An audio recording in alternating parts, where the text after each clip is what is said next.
businessman, and you were telling me earlier also that you felt you were an absolute shit.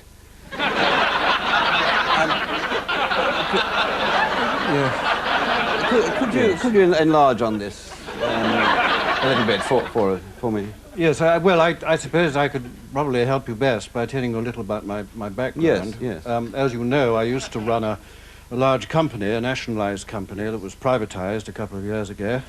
And you made a great deal of money. I made a tremendous amount of money out of that, yes.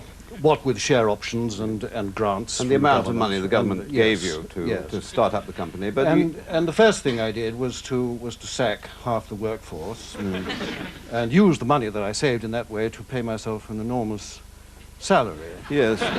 What about their pensions? They didn't get any pensions. I can see how you could be ashamed about that. No, I'm sorry, no, that I haven't come to the bit that I'm ashamed of. All right, sorry.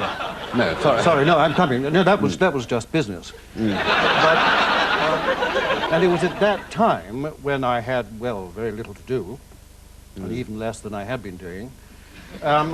With time heavy on my hand, I met a girl, a young girl, who worked in the executive washrooms. And she was young enough to be my granddaughter. Yeah. And we embarked upon an affair, and she became pregnant. Yes. And had to leave work. And do you support the child? Oh, yes. Well, in the sense that I'm a taxpayer. Well, I can see how you would be ashamed of that.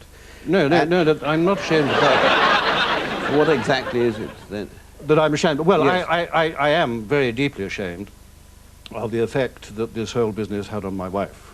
Oh, I see. She was desolate as a result. Absolutely. Well, yes. I mean, I might as well just come out with it. I mean, her putting has...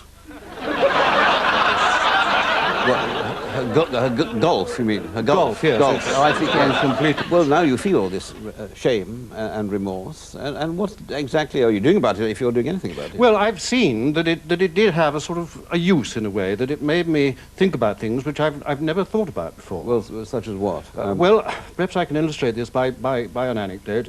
One day last summer, I was sitting in the clubhouse. Yes. On a lovely summer's day. The golf clubhouse, yes. Yes, watching my wife on the 18th green, trying to get the ball near in the hole. Yes. And suddenly I thought, hang on a minute, there's something missing here.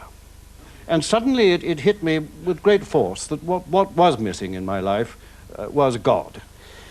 Some sense of the spiritual, in fact, some dimension. And who have you turned to, if anybody, for... Well, naturally, first of all, I turned to the Church of England. Because, after all, it's a domestically made product. The Church of England, yes. I wasn't keen on going forward. Have you got help from the Church? Well, yes and no, mainly no. I'm afraid I've been rather disappointed with the Church of England because of their emphasis all the time on poor people. City troubles. The miners. The miners, particularly. Poverty, yes, which has absolutely no relevance for me.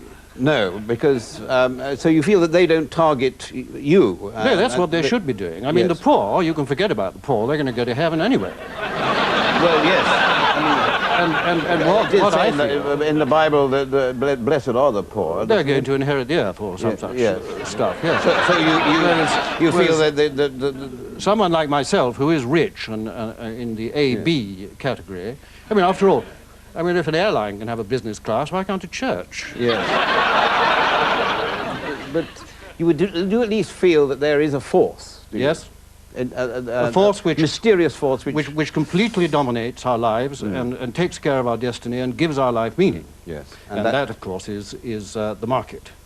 Oh, the market, yes. And besides that... What about God? Well, God comes in as a sort of added value. Yes.